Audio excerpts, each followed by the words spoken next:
8년 동안 김정은보다 먼저 모든 음식을 맛봤습니다. 손님으로가 아니에요. 미식 평론가로도 아니고요. 유명 셰프로도 아니었어요. 인간 독극물 탐지기로요. 매일 아침 일어나자마자 정오 정각의 점심마다 저녁 7시 정각에 서빙되는 만찬마다 제가 먼저 먹었어요. 항상 저 먼저. 절차는 간단하면서도 잔인했어요. 제가 다음 15분 안에 죽으면 그 음식은 최고 지도자에게 안전하지 않다는 뜻이었죠. 15분 동안 경련도 없고 구토도 없고 피부가 파래지거나 입술이 부풀어 오르지 않으면 그때서야. 오직 그때만 음식이 다음 보안 단계로 넘어갔어요. 다른 3명의 검식관이 또 먹었죠. 그 다음엔 경호원들이 먹었고요. 그리고 마침내 제가 첫 입을 먹은 지 45분이 지나서야 김정은이 먹었습니다. 사람들은 저를 최고 지도자의 전담 요리사라고 불렀어요. 굉장히 명예로운 직함처럼 들리죠? 엄청난 특권인 것처럼요. 북한 전체에서 가장 호화롭고 가장 잘 갖춰지고 가장 독점적인 주방에서 일하는 게 마치 대단한 영광인 것처럼요. 북한 인구의 99.7%가 평생 한 번도 보지 못할 식재료들을 다루는 게 이루어진 꿈인 것처럼요. 캐나다에서 매주 전용기로 공수해온 살아있는 랍스터, 러시아산 정품 벨루가 캐비어. 한 스푼 값이 북한 사람 평균 연봉보다 비싼 거예요. 일본산 와규 A5등급 소고기. 너무 마블링이 좋아서 입에서 녹아요. 이탈리아 알바산 화이트 트러플. 문자 그대로 금값과 같죠. 1982년산 샤토 페트니엔 와인. 36개월 숙성한 파르미지아노 레지아노 치즈. 토스카나산 엑스트라 버진 올리브 오일 한 병에 30만 원이 넘어요. 수백만 명의 북한 사람들이 쌀에 옥수수 섞어 먹거나 운이 좋으면요. 아니면 기근 때는 삶은 나무 껍질을 먹을 때 저는 지구상에서 가장 역겹고 사치스러운 요리 재료들에 둘러싸여 있었어요. 하지만 최고 지도자의 영광스러운 주방, 선전 사진들을 볼 때 아무도 말해주지 않는 진실은 이거예요. 저는 요리사가 아니었어요. 탄광 속 카나리아였죠. 인간 퓨즈, 현대 세계에서 가장 정교하고 가장 치밀하고 가장 무자비한 편집증 시스템 속의 대체 가능한 부품이었어요. 매일 아침 4시 30분에 일어나서 우리는 그 시설 안에서 살았어요. 군 호위 없이는 절대 나갈 수 없었죠. 깨끗한 하얀 유니폼을 입으면서 이런 생각을 했어요. 오늘일까? 오늘이 누군가 음식에 독을 넣는데 성공하는 날일까? 오늘이 내가 죽는 날일까? 왜냐하면 그게 독극물 검식관이 진짜 의미하는 거거든요. 당신의 생명은 아무 가치가 없다는 뜻이에요. 완전히 대체 가능하다는 뜻이죠. 당신 심장이 멈추는 순간 당신 자리를 차지하려고 기다리는 여자가 50명이나 더 있다는 뜻이에요. 그리고 2021년 3월 14일 정확히 오전 11시 47분 저는 정확히 알아요. 왜냐하면 주방의 시계는 군사 시간과 동기화되어 있거든요. 김정은의 점심으로 준비된 불고기에서 있어서는 안 돼. 무언가를 맛봤어요. 저는 검사 스테이션 3번에 서 있었어요. 그 불고기는 박 총주방장이 준비한 거였어요. 62세 남자. 김씨 가문을 위해 34년간 요리해온 사람이었죠. 처음엔 김일성, 그 다음 김정일, 이제는 김정은을 위해서요. 충성심이 단 한 번도, 절대로 의심받은 적 없는 사람이었어요. 고기는 정확히 12시간 동안 비밀 양념장에 재워졌어요. 일본산 수입 간장, 흑설탕, 볶은 참기름, 곱게 다진 마늘, 갓간 생강, 고기를 부드럽게 하려고 갈아 넣은 배, 청주, 갓간 후추, 그리고 쪽파. 모든 게 실험실 수준의 정확도로 계량됐죠. 모든 게 주방 공식 기록에 문서화됐어요. 은젓가락으로 고기 한 점을 집었어요. 우리는 항상 은젓가락을 썼는데 은이 특정 독극물과 접촉하면 검게 변한다는 얘기 때문이었죠. 사실은 거의 미신이지만요. 그리고 입으로 가져갔어요. 첫 번째 맛은 정상이었어요.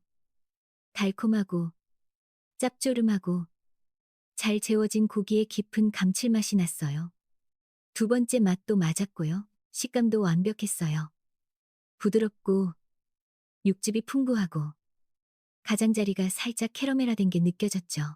하지만 씹은 지 3초째 되는 순간 그걸 느꼈어요. 쓴맛, 미묘한, 거의 감지할 수 없을 정도로 금속맛, 9V 배터리를 핥은 것 같았어요.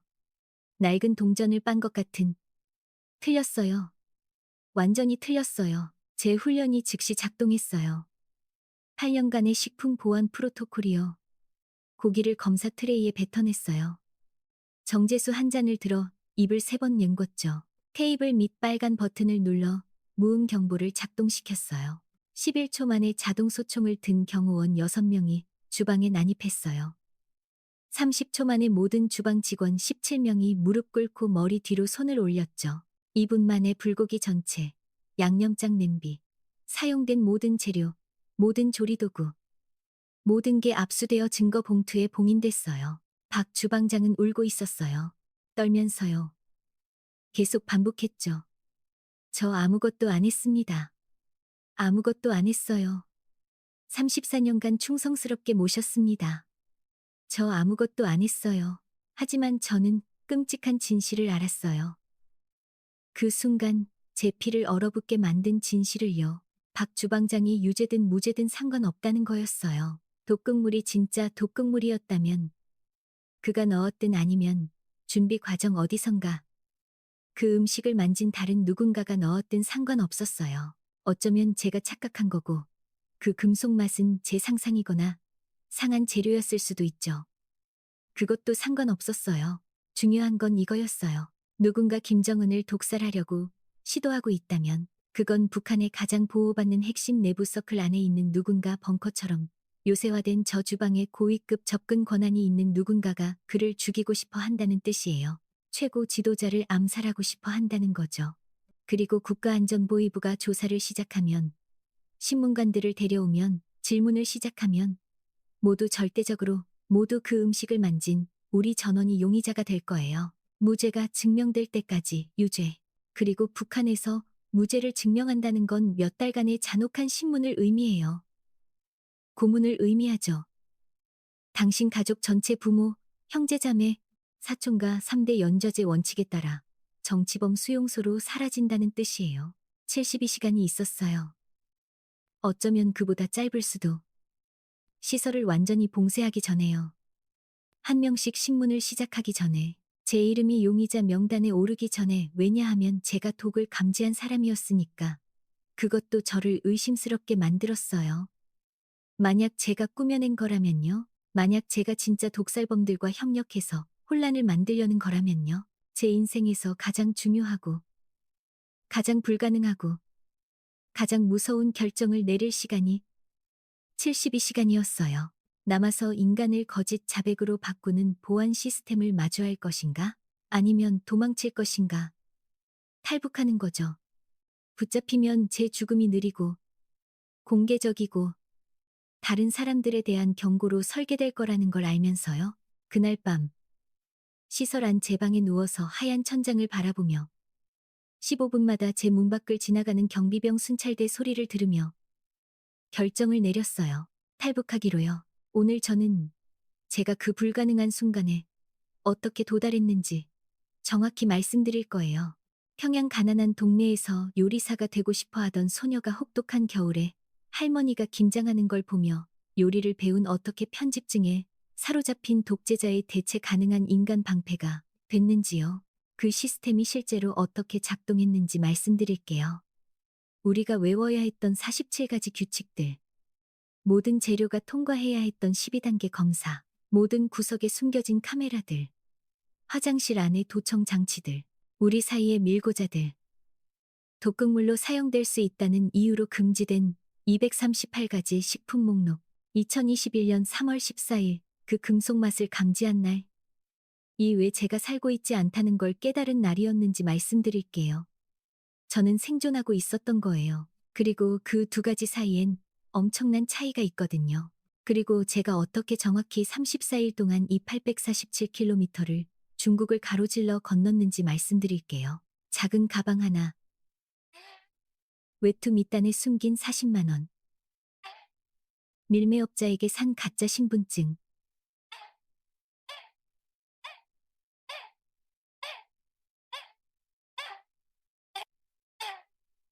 저를 도와주는 모든 사람이 자기 목숨을 걸고 있다는 사실을 알면서요. 거의 붙잡힐 뻔한 5번에 대해 말씀드릴게요. 숨을 곳이 없어서 선양의 쓰레기장에서 잤던 밤에 대해서요. 제가 폐렴 걸렸을 때 절 구해주고 2주 동안 숨겨준 중국인 여성에 대해서요. 라오스로 가는 마지막 국경을 넘어 무릎 꿇고 울었던 순간에 대해서요. 왜냐하면 드디어 김정은의 손이 닿지 않는 곳에 있었으니까요. 이것은 불고기 한 점의 독맛이 어떻게 제게 자유의 맛을 줬는지에 대한 이야기예요. 이것은 독재자의 편집증이 어떻게 제 목숨을 구했는지에 대한 이야기죠. 그리고 이것은 제가 왜 절대로 다시는 음식을 맛볼 때 그 음식이 저를 죽이지 않은 것에 감사하지 않고는 먹을 수 없는지에 대한 이야기예요. 처음부터 시작할게요. 제가 뽑힌 그날부터요. 그 금속 맛이 왜 모든 걸 바꿨는지 이해하려면 제가 어떻게 거기까지 갔는지 알아야 해요. 그리고 더 중요한 건 제가 도망치려 하면 뭘 잃게 되는지, 그리고 남아있으면 뭘 잃게 되는지 이해해야 하죠. 왜냐하면 북한에서 탈북한다는 건 직장을 그만두는 게 아니거든요. 다른 도시로 이사 가는 것도 아니에요. 당신의 존재 전체를 지우는 거예요. 당신이 사랑하는 모든 사람을 사형 선고하는 거죠. 절대 돌아갈 수 없는 유령이 되는 겁니다. 그 독이 든 불고기를 맛봤을 때 저는 29살이었어요. 최고 지도자 식품안전단지에서 독극물 검식관으로 일한 지 정확히 8년 4개월 11일째였죠. 그게 우리 황금 감옥의 공식 명칭이었어요. 하지만 그 전에 제가 대체 가능한 인간 퓨즈가 되기 전에 저는 그냥 지원이었어요. 요리를 사랑하는 소녀, 꿈이 불가능한 나라에서 불가능한 꿈을 꾸는 소녀였죠. 제 평범한 인생이 끝난 정확한 순간으로 여러분을 데려갈게요. 2012년 10월이었어요. 저는 21살이었죠. 평양요리학교를 막 졸업했어요. 성분이 중간 계층인 가정만 갈 수 있는 학교였어요. 북한의 카스트 제도는 당신 조상들의 정권에 대한 충성도를 기반으로 하거든요. 제 할아버지는 한국 전쟁 때 북한을 위해 싸운 군인이었어요. 제 아버지는 국영 공장의 엔지니어였고요. 우리는 엘리트는 아니었지만 적대 계층도 아니었어요. 우리는 완벽한 중간이었죠. 쓸모 있을 만큼 충분히 믿을 수 있지만 대체 가능할 만큼 충분히 하찮은 사람들이요. 저는 언젠가 작은 식당을 여는 꿈을 꿨어요. 화려한 거 아니에요. 그냥 사람들이 따뜻하고 진짜 음식을 먹을 수 있는 곳이요. 할머니의 레시피를 요리할 수 있는 곳, 발효가 딱 맞는 배추김치. 최악의 굶주림 시절 저를 살려준 순두부찌개, 감자 3개와 당근 하나로 연회처럼 만드는 할머니의 방법이요. 하지만 북한에서는 그냥 식당을 열 수가 없어요. 모든 게 국가 소유예요. 모든 기회는 당에서 배정하죠. 당신의 인생은 당신 것이 아니에요. 2012년 10월 17일 오후 2시 30분 군복을 입은 남자 2명이 우리 집에 왔어요. 어머니가 문을 열었어요. 저는 부엌에서 저녁으로 먹을 미역국을 끓이고 있었어요. 그 주에 우리가 살 수 있는 유일한 거였거든요. 그들의 목소리가 들렸어요. 낮고 격식 차리고 위험했죠. 박지원 동무가 여기 사십니까? 제 위장이 뒤틀렸어요. 북한에서 군 관계자들이 당신을 찾으면 3가지 가능성밖에 없어요. 징집당할 거예요. 체포될 거예요. 아니면 가족 중 누군가 나쁜 짓을 해서 연좌제로 당신이 대가를 치를 거예요. 네, 어머니가 떨리는 목소리로 말했어요. 그게 무슨 일이십니까? 문제가 있습니까? 당에서 박지원 동무에게 특별한 기회를 주려고 합니다. 최고 지도자 동지를 직접 모실 기회입니다. 저는 부엌에서 나왔어요. 2 남자가 저를 위아래로 훑어봤어요. 마치 가축을 평가하는 것처럼요. 한 명은 제 사진과 서류가 든 폴더를 들고 있었어요. 제 교육, 건강 기록, 성분, 모든 것이요. 박지원 동무, 키 큰 사람이 말했어요. 동무는 특별한 영광을 위해 선택됐습니다. 김정은 최고 지도자 동지의 식품안전단지에서 요리 검사 전문가로 복무하게 됩니다. 요리 검사 전문가. 인간 독극물 탐지기를 부르는 얼마나 예쁜 말인가요? 그게 요청입니까? 아니면 명령입니까? 이미 답을 알면서도 물었어요. 남자가 웃었지만 그의 눈은 죽어 있었어요.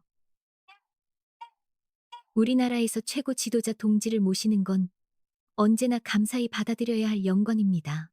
번역하면 선택권은 없어요. 거부는 반역이에요. 반역은 죽음을 의미하죠. 짐 쌀 시간은 이 시간입니다. 다른 남자가 말했어요. 필수품만요. 옷, 기본 개인 물품. 단지 안에서 살게 됩니다. 가족 방문은 6개월마다 한 번, 감독하에 허용됩니다. 어머니가 조용히 울기 시작했어요. 일에서 막 돌아온 아버지는 문 앞에서 얼어붙었어요. 그들은 이게 무엇을 의미하는지 알았어요. 저도 알았고요. 그들이 저를 데려가는 거였어요. 그리고 아마 다시는 평범한 삶을 가질 수 없을 거예요. 하지만 여기 당신의 영혼을 파괴하는 부분이 있어요. 그 순간 제 작은 일부가 기뻤어요. 왜냐하면 최고 지도자를 위해 일한다는 건 보장된 식량을 의미했거든요. 굶주리지 않는다는 뜻이었죠. 제 가족이 충성스러운 봉사자 가족으로서 추가 배급을 받는다는 뜻이었어요. 생존을 의미했어요. 그게 그들이 당신을 잡는 방식이에요. 당신을 너무 절박하게, 너무 굶주리게, 너무 무섭게 만들어서 황금 3장을 제공하면 감사하며 받아들이게 만들죠. 작은 가방을 쌌어요. 어머니가 할머니의 목걸이를 줬어요. 작은 비취돌이 달린 단순한 체인이었죠. 네가 누군지 기억하라고 제게 걸어주며 속삭였어요. 어디에 있든 아버지는 아무 말도 하지 않았어요. 그냥 오랫동안 저를 안아줬죠. 제 머리카락에 그의 눈물이 느껴졌어요. 제 남동생 민호는 16살이었어요. 크고 무서운 눈으로 저를 봤어요.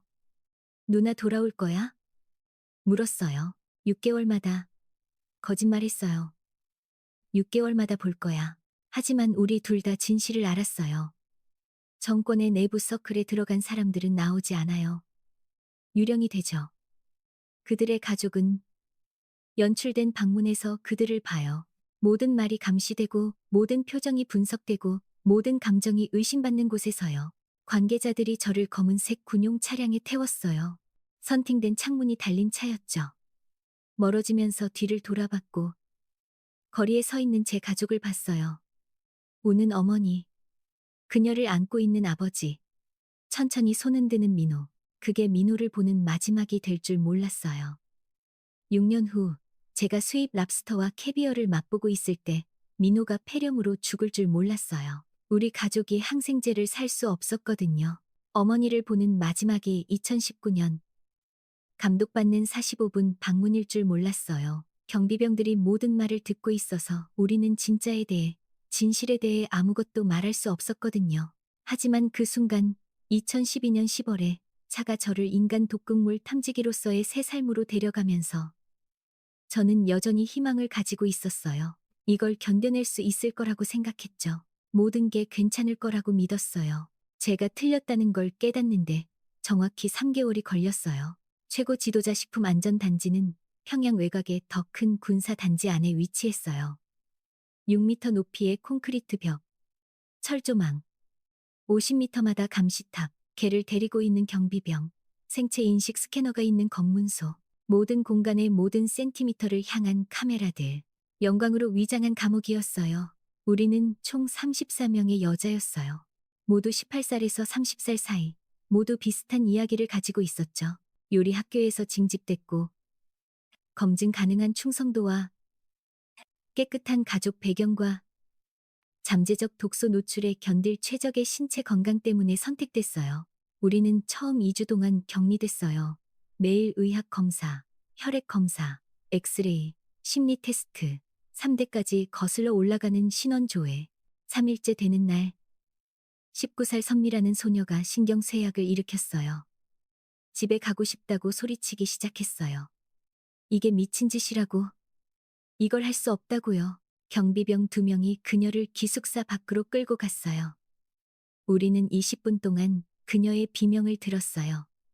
그리고 침묵, 다시는 그녀를 보지 못했어요. 다음 날, 우리는 훈련 강당에 모였어요. 고위 장교 강대자, 우리 사령관과 무대에 서 있었어요. 어제, 차분한 목소리로 말했어요.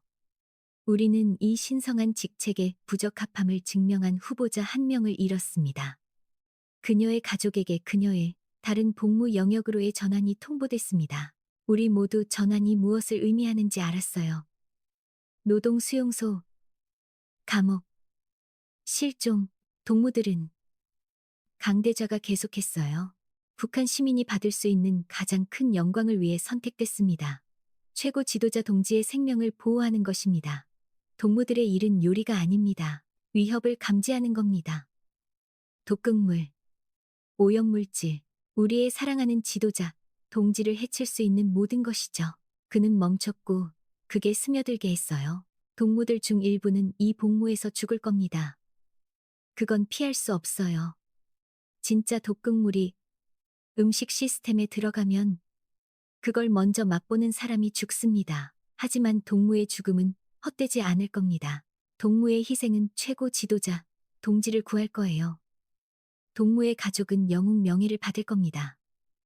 동무의 이름은 기억될 거예요. 누구한테 기억될지는 말하지 않았어요. 왜냐하면 우리가 하는 모든 건 국가 기밀이었으니까요. 외워야 할 규칙이 47개 있습니다. 계속했어요. 숙달해야 할 보안 프로토콜이 12개 있습니다. 즉시 인식해야 하는 고위험 식품 목록에 238가지 식품이 있습니다. 훈련은 내일 오전 5시에 시작합니다. 졸업은 3개월 후입니다. 실패하는 동무들은 재배치될 겁니다. 그날 밤, 다른 7 소녀와 공유하는 기숙사의 좁은 침대에 누워서 제 상황의 완전한 진실을 이해했어요. 이건 영광이 아니었어요. 실행 날짜를 알 수 없는 사형 선고였죠. 그만둘 수 없었어요. 도망칠 수 없었어요. 왜냐하면 제가 시도하면 제 가족이 대가를 치를 거니까요. 어머니, 아버지, 민호, 3대 연좌제 하에서 모두 수용소에 갈 거예요. 모두 천천히 죽을 거고, 죽을 때까지 일하고, 굶주리고, 고문당할 거예요. 저는 갇혔어요. 완전히, 절대적으로, 탈출구 없이. 그래서 할 수 있는 유일한 것을 했어요. 살아남았죠. 47개 규칙을 외웠어요. 12개 프로토콜을 숙달했어요. 238가지 고위험 식품을 시각, 후각, 촉각으로 인식하는 법을 배웠죠. 비소맛 감지법을 배웠어요. 쓴 마늘 같은 금속 맛, 청산가리 쓴 아몬드, 리신 맛은 없지만 미묘하게 끈적한 질감, 스트리크닌 극도로 쓴 맛. 처음엔 쥐로 연습했어요. 그 다음 토끼, 그 다음 원숭이, 그 다음 김정은을 위해 준비된 진짜 음식이지만 훈련용으로 미량의 독소가 들어간 거였죠. 3개월 후 원래 34명 소녀 중 11명이 재배치됐어요. 한 명은 훈련 중에 죽었어요. 훈련 중 농축 청산가리에 우발적으로 노출됐거든요. 장례식은 없었어요. 그녀의 시신은 그냥 사라졌어요. 2013년 1월 공식 복무를 시작했어요.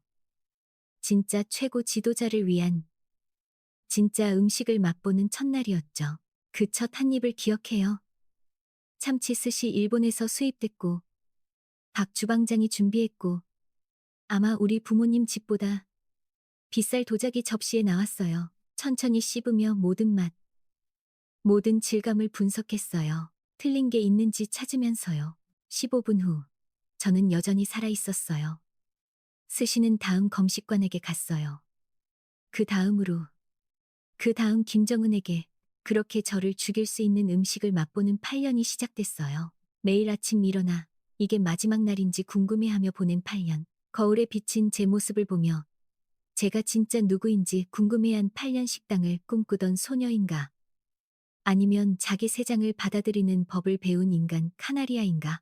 가족과의 감독받는 방문을 한 8년. 모든 게 괜찮고 제 삶이 훌륭하고 최고 지도자를 모시는 게 비할 데 없는 영광인 척 해야 했던 경비병들이 우리가 하는 모든 말을 메모하는 동안요. 저 같은 소녀들 저처럼 갇힌 다른 검식관들과의 우정을 쌓은 8년. 우리 중 누구라도 언제든 죽을 수 있고 나머지는 계속 먹고 계속 웃고 계속 봉사해야 한다는 걸 알면서요. 그 8년 동안 12명의 소녀가 더 죽는 걸 봤어요. 일부는 시스템에 들어간 진짜 독극물 때문에, 일부는 사고로, 한 명은 도망치려다 첫 번째 검문소에 도달하기 전에 잡혀서 모든 직원 앞에서 공개 처형당했어요. 경고로요. 2021년 3월까지 저는 베테랑 중 한 명이었어요. 8년간의 복무, 29살, 경험 때문에 충분히 가치 있어서 공동 기숙사 대신 단지 안에 작은 개인 아파트를 받았죠. 특권이었어요. 하지만 여전히 죄수였어요. 단지 더 예쁜 감방이었을 뿐이에요. 그리고 2021년 3월 14일. 그 불고기를 맛봤어요. 그 금속 맛을 느꼈죠. 경보를 작동시켰어요. 그 순간 경비병들이 뛰어들어오고 박 주방장이 울고 모든 직원이 무릎 꿇도록 강요당하는 동안 모든 걸 바꾼 무언가를 이해했어요. 남아있으면 죽을 거예요.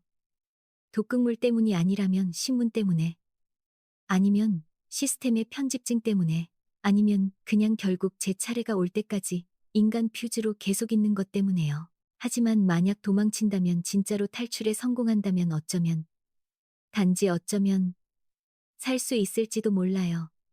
진짜 살 수 있을지도. 생존이 아니라 삶을 대가는 끔찍할 거예요. 제 가족이 고통받을 거예요. 신문당하고 감시받고 아마 연좌제로 처벌받을지도 몰라요. 어머니가 일자리를 잃을 수도, 아버지가 배급을 잃을 수도, 노동수용소로 보내질 수도 있어요. 하지만 우리 모두 어차피 결국 죽을 거예요. 북한에서 우리 모두 죽어요. 굶주림, 질병, 숙청, 무작위 처형, 아니면 그냥 감옥 국가에 존재하는 비참함 때문에요. 적어도 제가 탈출하면 우리 중 한 명은 자유의 기회를 가질 거예요. 우리 중 한 명은 진실을 말할 수 있을 거예요. 우리 중 한 명은 도구가 아닌 인간으로 살 수 있을 거예요. 그날 밤 불고기 사건 후에 밤 작은 아파트에 앉아서 절대 보낼 수 없을 편지를 썼어요. 엄마, 아빠, 미안해요. 제가 곧 할 일 때문에, 일으킬 고통 때문에, 직면하게 될 결과들 때문에. 하지만 알아야 해요. 저는 더 이상 지원이 아니에요. 8년 전에 지원이기를 멈췄어요. 물건이 됐죠. 탐지기, 퓨즈. 그리고 더 이상 물건일 수 없어요. 다시 인간이 되려고 노력해야 해요. 사랑해요. 용서해 주세요. 편지를 작은 싱크대에서 태웠어요. 쟤를 하수구로 씻어 내려보냈죠. 그리고 탈출 계획을 세우기 시작했습니다. 72시간이 있었어요. 어쩌면 더 짧을 수도. 그 첫날 밤. 2021년 3월 14일 밤. 불고기가 압수되고 박 주방장이 신문을 위해 끌려간 후. 단지 안제 작은 아파트에 앉아 제 마음이 기계처럼 작동하도록 강제했어요. 패닉 없이, 감정 없이, 오직 차가운 논리와 생존 계산만요. 왜냐하면 북한에서 탈출하는 것에 대한 진실은 이거거든요. 시도하는 탈북자의 95%가 첫 48시간 안에 붙잡혀요. 용기가 부족해서가 아니에요. 계획 부족 때문이죠. 시스템을 과소평가해서예요. 자유에 대한 욕망이 충분하다고 믿어서요. 충분하지 않아요. 성공 가능성을 갖기 위해 3가지가 필요했어요. 첫째, 기회의 창. 보안이 주의가 산만한 순간, 시스템이 다른 것에 바쁠 때, 적어도 6, 8시간 동안 아무도 알아채지 않고 사라질 수 있을 때요. 둘째, 돈. 많이는 아니에요. 너무 많은 돈을 가지고 다니면 의심스럽고 도둑들의 표적이 되거든요. 하지만 국경 경비병들에게 뇌물 주고 가짜 서류 사고 인신매매업자들에게 돈을 지불하기에 충분한 돈이요. 셋째, 연락처. 두만강 건너편 중국 쪽에 중국에 넘어가면 저를 숨겨줄 수 있는 누군가요. 왜냐하면 국경을 넘는 건 탈출의 10%에 불과하거든요. 나머지 90%는 현상금 사냥꾼들이 저를 찾고 중국 경찰이 붙잡으면 바로 북송시킬 준비가 된 상태에서 불법 북한인으로 중국에서 살아남는 거예요. 제 자원들을 정신적으로 점검했어요. 기회의 창, 불고기 사건이 우연히 그걸 제게 줬어요. 보안부가 조사하는 동안 단지 전체가 최소 72시간 동안 혼란 상태일 거예요. 신문들, 검사들, 모든 주방 직원 재검토, 표준 절차는 조사 중에 단지를 봉쇄하는 거였어요. 아무도 들어오지 못하고 아무도 나가지 못해요. 하지만 예외가 하나 있었어요. 최고 지도자 식사를 위한 부패하기 쉬운 재료의 긴급 배달이요. 그 배달들은 보안 위기 중에도 멈출 수 없었어요. 김정은은 매일 정확한 시간에 먹어야 했거든요. 항상요. 배달은 매일 아침 4시 45분. 해 뜨기 전에 도착했어요. 냉장 트럭 3대, 외부 검문소에서 검사받고, 주방 하역 구역으로 호송되고, 15-20분 안에 하역되고, 5시 15분에 단지를 떠났어요. 만약 제가 그들이 하역한 후 그 트럭 중 하나에 숨을 수 있다면 돈 8년 동안 비밀리에 저축해왔어요. 많지는 않았어요. 제 급여는 대부분 상징적이었고 진짜 현금 대신 추가 배급과 특권으로 지급됐거든요. 하지만 가족이 면회 올 때마다 아버지가 포옹하는 동안 조용히 주머니에 접힌 지폐를 넣어주셨어요. 여기 중국 위안화 50위안, 저기 100위안, 제 겨울 외투 밑단에 숨겨서 안감에 꿰맨 작은 금액들이요. 총액 약 2,400위안, 약 37만 원 정도. 많지 않았어요. 하지만 첫 뇌물, 첫 접촉, 첫 피난처에는 충분했어요. 연락처, 이게 가장 어려운 문제였어요. 중국에 연줄이 없었거든요. 밀매업자를 몰랐어요. 탈출 네트워크에 전화번호도 없었고요. 단지 안에서 완전히 고립돼 있었어요. 인터넷 접속 없이, 개인 전화 없이 모든 통신이 감시됐어요. 하지만 뭔가를 기억했어요. 3년 전에 어떤 것을요. 2018년에 새 요리사가 단지로 정근 왔었어요. 이름은 혜진이었어요. 26살. 제과 전문가. 우리는 밤 교대를 몇 번 같이 했었죠. 어느 날 밤 새벽 3시에 김정은 아침 식사용 반죽을 준비하면서 그녀가 그 당시 제 피를 얼게 만든 무언가를 속삭였어요.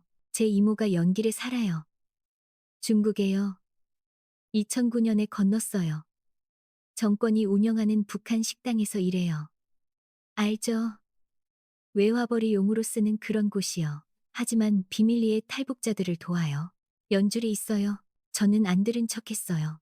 그걸 듣고 신고하지 않는 건 반역이었거든요. 만약 혜진이 저를 시험하고 있었다면, 만약 그녀가 밀고자로 보안부를 위해 일하고 있었다면, 저를 신고하면 제 처형을 의미할 수 있었어요. 하지만 그녀는 계속했어요. 산업용 믹서 소리 위로 간신히 들릴 정도로 작은 목소리로요. 만약 언젠가 나가야 한다면, 만약 도망쳐야 한다면, 그녀의 이름은 김선희예요. 연길 아리랑 식당, 제일 맛있는 배추김치 담그는 이모를 찾으라고 하세요. 그녀가 무슨 뜻인지 알 거예요. 우리는 그것에 대해 다시 말하지 않았어요. 혜진은 3주 후에 다른 교대조로 정근 갔어요. 그 후로 가끔씩만 봤어요. 항상 감독하에, 항상 근처에 카메라가 있고, 사적으로 이야기할 기회는 절대 없었죠. 하지만 기억했어요. 김선희, 아리랑 식당, 연길, 제일 맛있는 배추김치 담그는 이모, 이제 가장 위험한 결정을 내려야 했어요. 3년 전 정보를 믿을까요? 거의 모르는 여자가 어둠 속에서 속삭인 말을 근거로 제 목숨을 걸까요? 선택의 여지가 없었어요. 그게 제 유일한 단서였으니까요. 침대에서 일어났어요. 밤 11시 30분이었어요. 단지는 15분마다 전기 순찰을 제외하고는 조용했어요. 작은 옷장으로 걸어가서 겨울 외투를 꺼냈어요. 2012년에 징집됐을 때 어머니가 주신 바로 그 외투요. 떨리는 손으로 밑단의 바느질을 풀었어요. 지폐들이 거기 있었어요. 이 400위안, 8년간의 비밀스러운 희망 동안 조심스럽게 접어서 보관한 돈이요. 꺼내서 세 곳에 숨겼어요. 일부는 브래지어에, 일부는 재킷 안쪽 주머니에, 나머지는 작은 튜브로 말아서 양말에 숨겼어요. 그리고 짐을 싸기 시작했어요. 하지만 가방이 아니라 그건 의심스러울 테니까요. 평소에 예비 유니폼을 가지고 다닐 때 쓰던 작은 캔버스 백팩만요.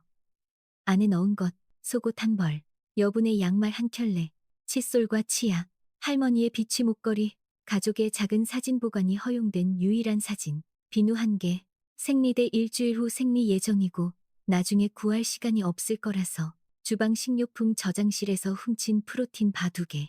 그게 전부였어요. 2kg도 안 돼요. 정기 보안 검사 중에 누군가 제 배낭을 검사해도 주목받지 않을 것들이요. 배낭을 옷장 맨 밑 접힌 담요 아래에 숨겼어요. 그리고 침대에 앉아서 이 모든 것에서 가장 어려운 부분과 마주했어요. 작별 편지요. 명시적인 것을 쓸 수는 없었어요. 탈북 계획을 인정하는 편지를 발견하면 그걸 제 가족에 대한 증거로 쓸 테니까요. 하지만 뭔가를 남겨야 했어요. 어떤 설명, 어떤 사과를요. 작은 책상에서 백지 한 장을 가져왔어요. 신중한 필체로 썼어요. 관계자 여러분께 만약 이걸 읽고 계시다면 제가 떠났다는 걸 이미 아실 거예요. 왜인지 설명할 수 없어요. 다만 대안이 불가능했다고만 말씀드릴 수 있어요. 제 가족은 이것에 대해 아무것도 몰랐어요. 제발 제 행동 때문에 그들을 고통받게 하지 마세요. 그들은 무죄예요. 8년 4개월 11일 동안 충성스럽게 봉사했습니다. 947끼의 식사를 맛봤어요. 3번 위협을 감지했고요. 최고 지도자 동지의 생명을 3번 구했습니다. 그게 뭔가 의미가 있어야 해요. 야기할 문제에 대해 죄송합니다. 하지만 더 이상 머물 수 없었어요. 용서를 구합니다. 전체 이름으로 서명했어요. 종이를 접었어요. 침대 옆 탁자에 놓았어요. 다음 몇 시간 안에 붙잡히면 그 편지가 제 사형 선고가 될 거예요. 하지만 탈출에 성공해서 절대 돌아오지 않는다면 적어도 제 가족은 뭔가를 가질 거예요. 제가 이걸 선택했고 그들은 아무 상관이 없다는 증거를요. 시계를 봤어요. 새벽 12시 47분. 잘 시간이에요. 왜냐하면 앞으로 72시간 동안 모든 에너지가 필요할 테니까요. 옷을 완전히 입은 채로 누웠어요. 어두운 청바지, 검은 티셔츠, 가장 두꺼운 재킷. 한밤중에 뛰어야 한다면 옷 갈아입을 시간이 없을 테니까요. 눈을 감았어요. 자려고 했어요. 잘 수 없었어요. 제 마음이 계속 돌았어요. 계획을 검토하고 결함을 찾고 확률을 계산했어요. 3월 15일 오전 4시 45분 배달 트럭들 도착. 4시 45분 5시 주방 하역구역에서 재료하역. 5시 10분 제 기회의 창. 하역구역으로 몰래 가서 빈 트럭 중 하나에 숨어야 해요. 접힌 골판지 상자들이나 공급업체로 돌려보내는 빈 컨테이너들 사이에 숨어요. 5시 15분 트럭들이 단지를 떠나요. 최소한의 검사로 외부 검문소를 통과해요. 입장할 때 이미 검사받았으니까. 5시 30분 6시 트럭이 평양의 유통창고에 도착해요. 운전기사들이 빈 컨테이너들을 내리는 동안 저는 보이지 않게 나와서 완전히 해가 뜨기 전에 도시 거리로 사라져요. 6시 정오 기차역으로 걸어가요. 청진행표를 사요. 중국 국경 근처 동북부 도시. 진짜 신분증을 사용해서 왜냐하면 아직 공식적으로 용의자가 아니고 마지막 가족 방문 때 받은 유효한 여행 허가증이 있으니까요. 오후 2시 기차 출발, 청진까지 8시간 여행, 밤 10시 청진 도착. 싼 여관을 찾아요. 자요. 3월 16일 새벽 2시 4시 두만강을 향해 걸어요. 청진에서 가장 가까운 구간은 500m마다 경비병이 있지만 사각지대가 있어요. 산악지형이 감시등이 완전히 닿지 않는 그림자를 만드는 곳이요. 4시 30분. 강을 건너요. 3월의 물은 얼음처럼 차가울 거예요. 아마 섭씨 2, 3도.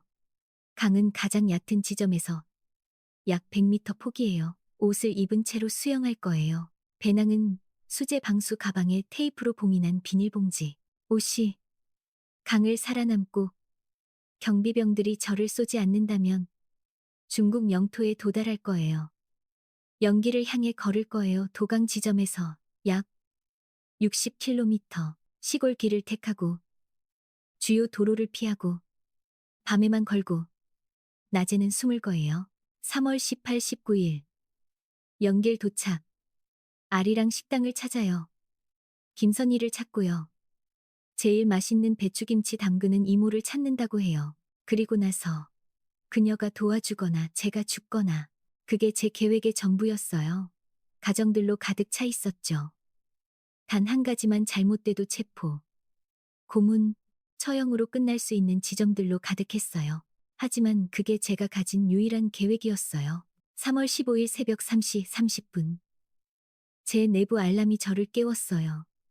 시계는 없었어요. 필요 없었죠. 8년 동안 매일 오전 4시 30분에 일어난 후 제 몸은 시간을 알았어요. 일어났어요. 찬물로 세수했어요.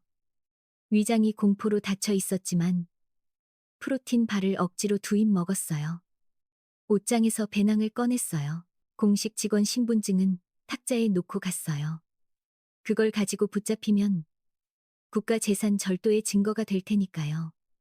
하지만 기차표를 사는데 필요한 일반 민간 신분증은 가져갔어요. 새벽 4시 15분 문을 열었어요. 복도는 비어 있었어요. 순찰은 7분 전에 지나갔어요. 다음 순찰까지 8분이 있었어요. 정상적인 걸음으로 계단으로 걸어갔어요. 3층을 내려갔어요. 주방 구역으로 통하는 뒷문으로 나갔어요. 주방 불이 켜져 있었어요. 아침 교대조 직원들이 이미 김정은 아침 식사를 준비하고 있었거든요. 목소리가 들렸어요. 팬이 부딪히는 소리, 물 흐르는 소리, 건물을 돌아갔어요. 그림자 속에 머물렀죠. 하역 구역은 50m 떨어져 있었어요. 단지 외부 검문소 불빛이 보였어요. 서류를 검사하는 경비병들, 들어가길 기다리는 냉장 트럭 세대, 4시 43분. 예정된 입장 2분 전이에요. 제 심장이 너무 세게 뛰어서 1km 반경의 모든 사람이 들을 수 있을 것 같았어요. 트럭들이 검문소를 통과했어요. 단지 도로를 천천히 진입했어요. 하역 구역에 멈췄죠. 운전기사들이 내렸어요. 뒷문을 열었어요. 신선한 재료 상자들을 내리기 시작했어요. 얼음 위에 생선, 컨테이너 속 채소, 진공 포장된 고기, 주방 직원들이 배달을 받으러 나왔어요. 목록을 확인하고 상자를 세고 품질을 검사했어요. 기다렸어요. 모든 근육이 긴장했어요. 모든 신경이 경계 상태였죠. 5시 2분. 하역이 거의 끝났어요. 운전기사들이 빈 컨테이너들, 접힌 골판지 상자들, 창고로 돌려보낼 사용한 얼음 봉지들을 모으기 시작했어요. 이게 제 순간이었어요. 제 유일한 창이요. 그림자에서 나왔어요. 목적을 가지고 걸었어요. 뛰지 않고, 몰래 움직이지 않고, 가장 먼 트럭을 향해요. 마치 정당한 업무가 있는 것처럼요. 아무도 저를 보지 않았어요. 모두 배달에 바빴거든요. 세 번째 트럭 뒤쪽에 도착했어요. 운전기사는 반대편에서 주방 감독자와 얘기하고 있었어요. 뒤쪽으로 올라갔어요. 재활용용으로 가는 접힌 큰 골판지 상자 3개 사이로 들어갔어요. 최대한 작게 몸을 말았어요. 숨을 참았어요. 발소리가 들렸어요. 운전기사가 돌아오고 있었어요. 뒷문들이 닫혔어요. 걸쇠 소리, 완전한 어둠이었어요. 엔진이 시동 걸렸어요. 트럭이 움직이기 시작했어요. 그 순간 트럭이 단지 출구 검문소를 향해 천천히 움직이는 동안 저를 뼛속까지 얼게 만든 무언가를 깨달았어요. 만약 경비병들이 출구에서 빈 트럭들을 검사하기로 결정한다면, 만약 누군가 그 문들을 열고 골판지 상자들을 보고 옮기기로 결정한다면, 만약 누군가 지금 저를 발견한다면 설명은 없을 거예요. 변명도 없고요. 그냥 즉석에서 머리에 총알 한 발이요. 트럭이 멈췄어요. 출구 검문소. 밖에서 희미한 목소리들이 들렸어요. 운전기사가 서류를 보여주고 있었어요. 경비병이 뭔가 말하고 있었고요. 트럭 주변을 걷는 발소리, 누군가 옆면을 두드렸어요. 그리고 나서 세상에서 가장 아름답고 무서운 소리 경비병이 말했어요. 통과. 트럭이 움직였어요. 차단기를 통과했어요. 단지를 벗어났어요. 바뀌었어요. 8년 4개월 12일 만에 처음으로 최고 지도자 식품 안전단지 밖에 있었어요. 하지만 여전히 평양에 있었어요. 여전히 북한에, 여전히 두만강에서 200km 떨어져 있었고요. 여전히 진짜 자유에서 수천 킬로미터 떨어져 있었어요. 그리고 제 부재를 발견하면 아마 다음이 3시간 안에 제가 아침 식사 검사 교대에 나타나지 않으면 제 인생 최대의 인간 사냥이 시작될 거예요. 하지만 지금은 그 냉장 트럭의 어둠 속에서 새벽녘 평양의 빈 거리를 달리면서 거의 어떻게 느끼는지 잊어버렸던 무언가의 한순간을 제 자신에게 허락했어요. 희망. 트럭이 오전 5시 52분에 유통창고에 멈췄어요. 운전기사가 운전석에서 내리는 소리가 들렸어요. 목소리들이 들렸죠. 다른 창고 직원들이 그를 맞이하고 날씨에 대해 얘기하고 이른 교대 근무에 대해 불평하고 있었어요. 평범한 소리들. 일상적인 북한 전역의 창고에서 매일 아침 일어나는 종류의 대화요. 단지 제가 3미터 떨어진 곳에 숨어서 숨을 참으며 아무도 그 뒷문을 열지 않기를 기도하고 있다는 것만 빼고요. 5분이 지났어요. 10분, 15분, 지게차 소리가 들렸어요. 상자들이 옮겨지는 소리, 금속이 금속에 부딪히는 소리. 그리고 아무것도 없었어요. 10분을 더 기다렸어요. 완전한 침묵. 아주 천천히, 아주 조심스럽게. 골판지 상자들 사이로 움직였어요. 뒷문 중 하나를 부드럽게 밀었어요. 잠겨 있지 않았어요. 왜 잠겨 있겠어요? 빈 트럭인데요. 문이 작은 삐걱 소리를 내며 열렸어요. 회색 새벽빛이 들어왔어요. 밖을 내다봤어요. 창고는 여러 트럭들이 주차된 개방된 구역이었어요. 한쪽에 보관 건물들, 다른 쪽에 철조망 울타리, 울타리 너머 깨어나기 시작하는 평양 거리들, 시야에 아무도 없었어요. 운전기사와 창고 직원들은 안에 있었죠. 아마 차를 마시고 서류를 작성하고 있을 거예요. 이게 제 순간이었어요. 트럭에서 뛰어내렸어요. 갈라진 콘크리트 포장도로에 착지했어요. 뒷문을 조용히 닫았어요. 걸었어요. 뛰지 않고 울타리를 향해. 철조망이 잘리고 형편없이 수리된 작은 틈이 있었어요. 아마 버스 정류장에 더 빨리 도착하려고 그 지름길을 이용하는 직원들 때문일 거예요. 그 틈으로 빠져나갔는데 금속이 제 재킷을 잡아당기며 천을 살짝 찢었어요. 그리고 거리에 있었어요. 평범한 평양거리. 회색 아파트 건물들. 벽에 붙은 선전물들. 일터로 걸어가는 몇몇 사람들. 지친 얼굴. 결코 선택하지 않은 삶의 무게 아래 구부러진 어깨. 그들 사이로 걸었어요. 그냥 다른 시민. 그냥 어딘가로 가는 다른 노동자. 아무도 저를 2번 쳐다보지 않았어요. 6블록 후에 공공수도를 발견했어요. 손을 씻고 얼굴에 물을 뿌리고 보기 좋게 만들려고 노력했어요. 가게 창문에 비친 제 모습을 확인했어요. 머리는 흐트러졌고 옷은 트럭에 웅크리고 있어서 구겨졌지만 그 외에는 평범해 보였어요. 2021년 3월 15일 오전 6시 17분이었어요. 공식적으로 단지를 벗어난 지 1시간 32분째였어요. 앞으로 이 시간 안에 어느 시점에 제 부재를 발견할 거예요. 교대 책임자가 오전 7시 아침 식사 검사를 위해 저를 부를 거예요. 제가 나타나지 않으면 제 아파트로 올 거고요.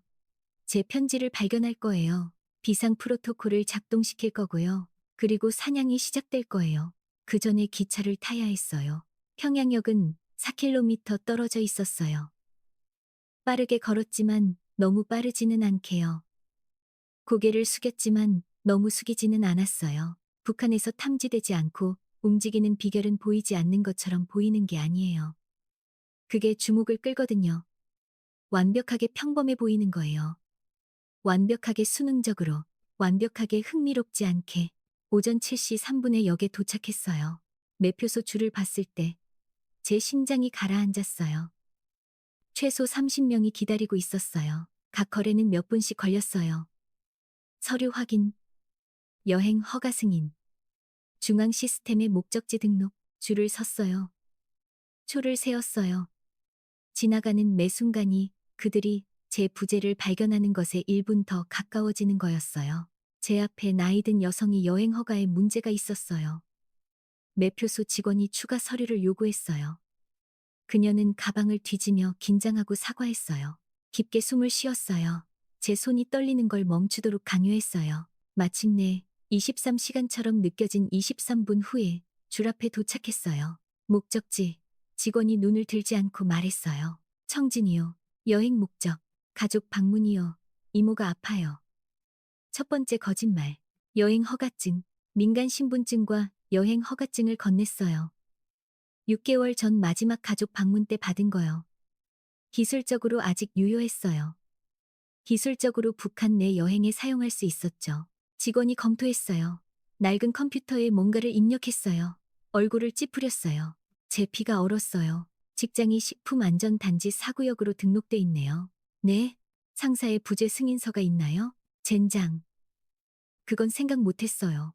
저 가족 응급 상황이에요.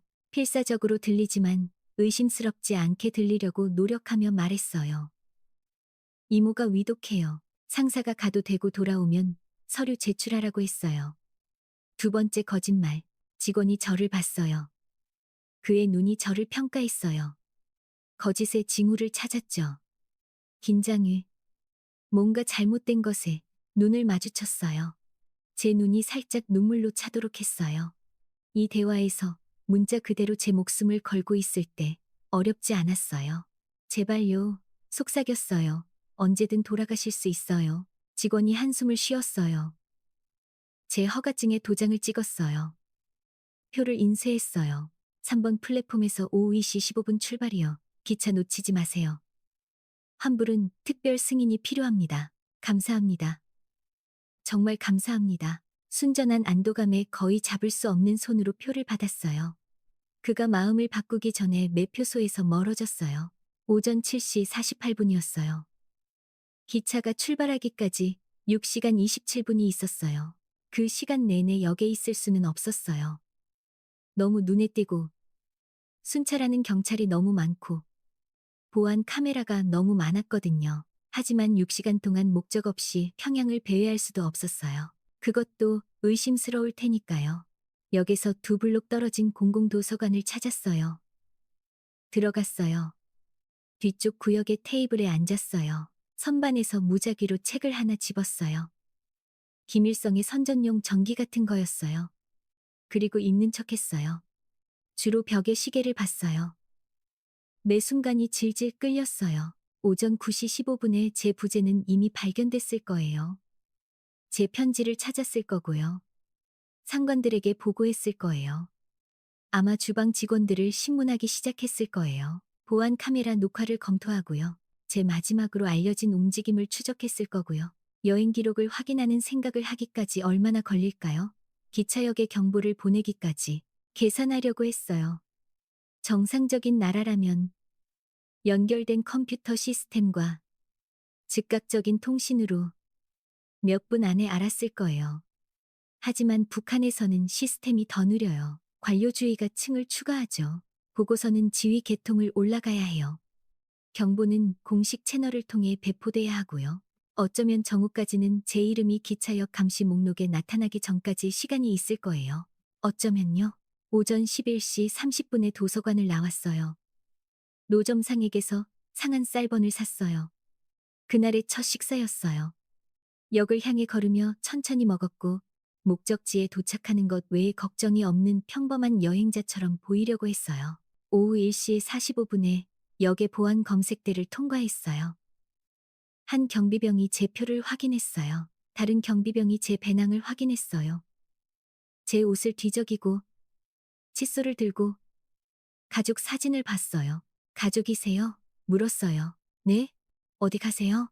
혼자 가요. 청진에 있는 이모 면회하러요. 배낭을 돌려줬어요. 계속 가라고 손짓했어요. 오후 2시 5분에 기차에 탔어요. 제 좌석을 찾았어요. 3등 칸의 딱딱한 나무 좌석. 아마 제 것만큼이나 절박한 이유로 여행하는 다른 사람들로 가득 찬 칸이었죠. 비록 다른 방식이었지만요. 오후 2시 15분 정각에 기차가 움직였어요. 그리고 평양이 창밖으로 스쳐 지나가는 동안 제가 태어난 도시, 자란 곳, 가족을 남겨둔 곳, 특권 직원으로 위장한 죄수로 8년을 보낸 곳 다시는 그 어떤 장소도 보지 못할 거라는 걸 절대적인 확신으로 알았어요. 청진까지 여행은 8시간 43분이 걸렸어요. 풍경이 도시에서 시골로 산악지대로 바뀌는 걸 창밖으로 보며 보낸 8시간. 다른 승객들의 대화를 들으며 보낸 8시간 배급에 대한 불평, 이웃에 대한 험담, 직접적으로 비판적인 말은 절대 하지 않는 정치에 대한 신중하게 암호화된 논의. 벽에 귀가 있고 기차에 밀고자가 있으니까요. 평양에서 무슨 일이 일어나고 있을지 생각하지 않으려고 노력한 8시간. 신문들, 수색들, 명단에 추가되는 제 이름, 검문소로 보내지는 제 사진, 다음에 올 것을 정신적으로 준비한 8시간. 강, 얼음장 같은 물, 총을 든 경비병들. 다음 24시간 안에 죽을 수도 있다는 매우 현실적인 가능성. 기차가 밤 10시 58분에 청진에 도착했어요.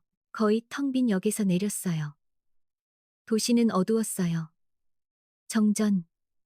북한 지방의 정상이죠. 몇 개의 가로등만 작동하고 있었고 어둠의 바다에 노란 불빛 웅덩이를 만들었어요. 역 근처에 허름한 여관을 찾았어요. 돈만 있으면 너무 많은 질문을 하지 않는 그런 곳이요. 주인에게 200위안을 줬어요. 아마 실제 방값의 5배였지만 그는 논쟁하지 않았고 저도 흥정하지 않았어요. 방은 얇은 매트리스, 곰팡이 냄새나는 담요, 그리고 깜빡거리는 알몸 전구가 있는 콘크리트 상자였어요. 완벽했어요. 옷을 완전히 입은 채로 누웠어요. 제 마음속에 새벽이시 알람을 설정했어요. 자지 못했어요. 그냥 어둠 속에 누워서 도시의 먼 소리들을 들었어요. 짖는 개들, 근처 방에서 기침하는 누군가, 깨진 창문을 두드리는 바람, 새벽 2시 정각에 일어났어요. 배낭을 확인했어요. 모든 게 거기 있었어요. 돈을 확인했어요. 기차표와 여관 후 여전히 이 200위안이 남았어요.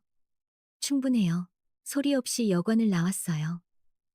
주인은 책상에서 코를 골며 자고 있었어요. 거리는 죽어 있었어요. 북쪽으로 걸었어요. 두만강이 있는 곳을 향해요. 3km. 45분 걷기. 기온은 약 섭씨 2도였어요. 숨이 보였어요. 주머니 안에서도 손이 얼얼했어요. 새벽 3시 10분. 보기 전에 강소리를 들었어요. 흐르는 물소리. 빠른, 차가운, 조심하지 않으면 치명적인 덤불 뒤에 몸을 낮췄어요. 관찰했어요. 이 지점의 두만강은 아마 80m 폭이었어요. 물이 빠르게 움직였어요. 산에서 오는 봄철 해빙이요. 반대편 강둑, 중국, 자유, 아니면 적어도 그것을 향한 첫걸음. 저와 중국 사이. 북한 강둑을 따라 500m마다 감시탑. 불규칙한 간격으로 물을 훑는 탐조등. 소총을 든 경비병. 개들. 일부 구간의 지뢰. 이게 제가 8년 동안 정신적으로 훈련해온 거였어요. 이게 그 순간이었어요. 기다렸어요. 탐조등 패턴을 관찰했어요. 세었어요. 북에서 남. 47초. 남에서 북. 52초. 중간 사각지대. 높은 지형 때문에 빛이 완전히 닿지 않는 약 15초. 보이지 않고 물에 들어갈 15초. 그 다음 조명의 다음 휩쓸기가 강한 가운데에서 저를 잡기 전에 80m를 수영해야 해요. 불가능해요. 제 인생에서 수영했던 것보다 더 빨리 수영하지 않는 한요. 새벽 4시 23분. 동틀역 전 가장 어두운 시간 동안 탐조등이 북쪽으로 돌았어요. 뛰었어요. 진흙투성이 강둑 아래로 바위에 걸려 넘어질 뻔했어요. 거의 넘어졌죠. 회복했어요. 물가에 도착했어요. 물이 얼음주먹처럼 쳐들어왔어요. 충격에 거의 비명을 지를 뻔했어요. 입을 강제로 닫았어요. 다리가 움직이도록 강요했어요. 물이 무릎까지 올 때까지 걸었어요. 허벅지까지, 허리까지, 그리고 앞으로 뛰어들어 수영했어요. 추위가 너무 심해서 제 뇌가 부분적으로 꺼졌어요. 모든 본능이 비명을 질렀어요. 나와, 나와, 저체온증으로 죽을 거야. 그 모든 걸 무시했어요. 그냥 수영했어요. 팔젓기, 발차기, 호흡, 팔젓기, 발차기, 호흡, 10m, 20m, 30m, 뒤에서 비명 소리가 들렸어요. 저를 봤어요. 탐조등이 격렬하게 저를 향해 돌았어요. 밝은 빛이 제 왼쪽 5m 떨어진 물을 쳤어요. 첫 총성이 들렸어요. 물 위로 울려 퍼지는 날카로운 딱 소리. 잠수했어요. 해가 타오르는 동안 물속에서 수영했어요. 수면으로 올라왔어요. 공기를 들이마셨어요. 다시 잠수했어요. 더 많은 총성.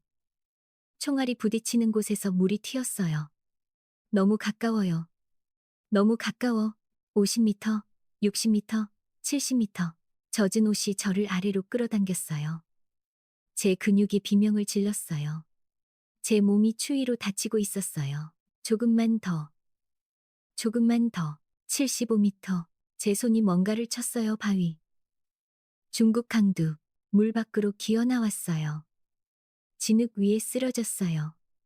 기침하며 너무 심하게 떨려서 설 수가 없었어요. 뒤에서 더 많은 총성. 하지만 이제 더 느려요. 덜 급해요. 왜냐하면 기술적으로 국제 국경을 넘었으니까요. 지금 저를 쏘는 건 국제적 사건이 될 거예요. 경비병들은 그걸 알았어요. 일어서도록 강요했어요. 다리가 움직이도록 강요했죠. 나무 속으로 강둑에서 멀어지며 중국 영토 더 깊숙이 제 몸이 완전히 무너지기 전에 이 시간 동안 걸었어요. 중국 어딘가의 숲 어딘가의 나무에 기대어 쓰러졌어요. 흠뻑 젖고 얼고 통제할 수 없이 떨면서요. 하지만 살아 있었어요. 29년 만에 처음으로 북한 밖에 있었어요.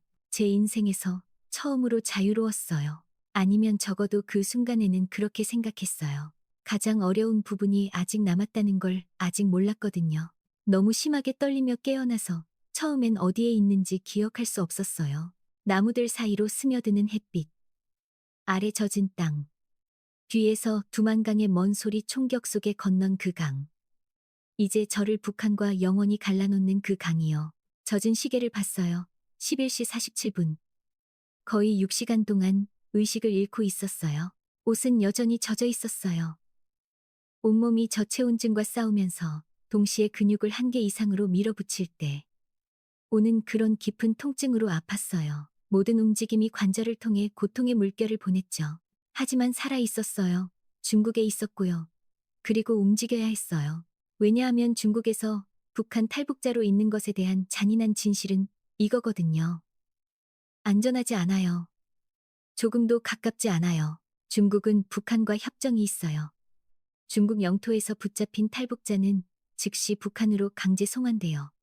그리고 일단 강제 송환되면 감옥에 가지 않아요. 정치범 수용소로 바로 가죠. 아니면 충분히 중요하다고 여겨지면 즉시 총사령이에요. 그리고 저는 8년 동안 국가 기밀에 접근한 최고 지도자의 전 독극물 검식관으로서 확실히 충분히 중요한 자격이 있었어요. 일어섰어요. 거의 즉시 쓰러질 뻔했어요. 다리가 젤리 같았고 근육이 항의의 비명을 질렀거든요. 나무를 붙잡았어요. 세상이 빙빙 도는 게 멈추기를 기다렸죠. 배낭을 확인했어요.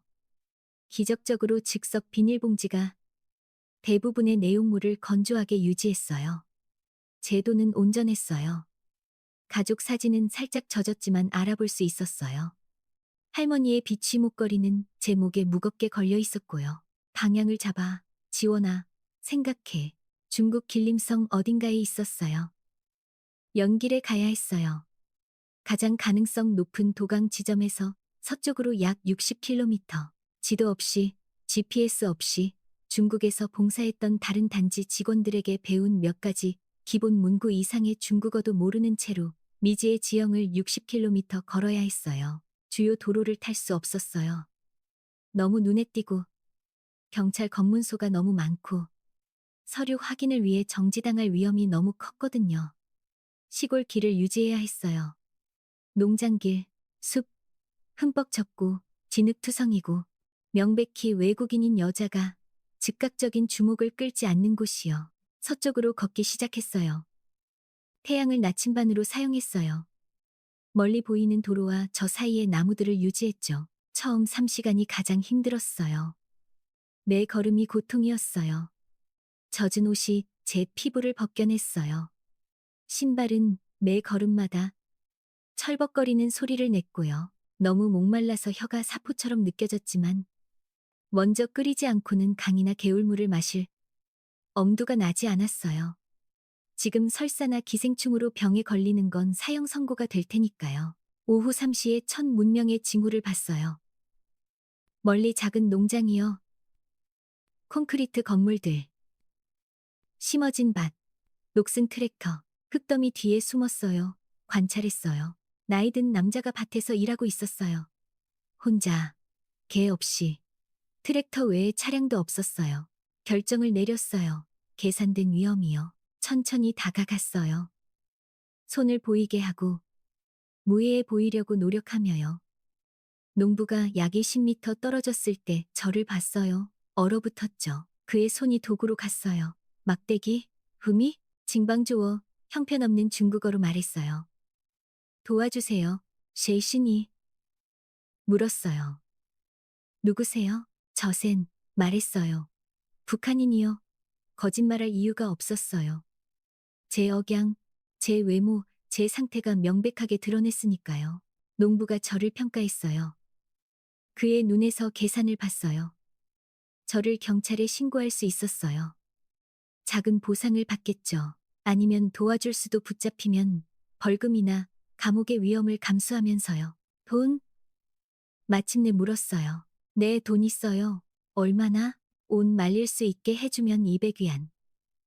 뜨거운 물. 음식. 그건 아마 그가 일주일에 버는 돈의 3배였을 거예요. 그가 결정하는 순간을 봤어요. 와, 빨리, 누가 보기 전에 본체 뒤에 작은 헛간으로 저를 데려갔어요. 거친 담요. 뜨거운 물 한 그릇.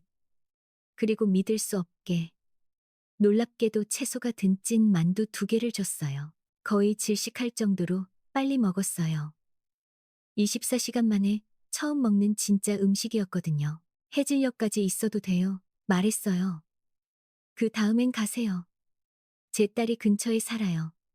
당신을 보면 경찰을 부를 거예요. 그녀는 북한 사람들을 좋아하지 않아요. 이해해요. 감사합니다. 200위안을 줬어요. 세지도 않고 돈을 받더니 빨리 나가서 헛간문을 닫았어요. 젖은 옷을 벗었어요. 대들보에 걸어서 말렸어요. 담요로 몸을 감쌌죠. 그리고 두만강에 뛰어든 이후 처음으로 울도록 제 자신을 허락했어요. 슬픔의 눈물이 아니었어요. 순수하고 절대적이고 압도적인 안도의 눈물이었죠. 건넜어요. 살아남았어요. 여전히 돈이 있었고요. 여전히 계획이 있었어요. 여전히 기회가 있었어요. 4시간 동안 쉬었어요. 오후 7시 30분에 옷이 말랐어요. 아니면 적어도 충분히 말랐죠. 옷을 입었어요. 외부 펌프에서 물병을 채웠어요. 조용히 헛간을 나왔어요. 농부가 밖에서 트랙터를 수리하는 척하고 있었어요. 제가 지나갈 때 고개를 들지 않았어요. 안녕이라고 말하지 않았죠. 제 존재를 인정하지 않았어요. 하지만 제가 약 50m 떨어졌을 때 그의 목소리가 들렸어요. 서쪽 도로. 10km. 작은 마을.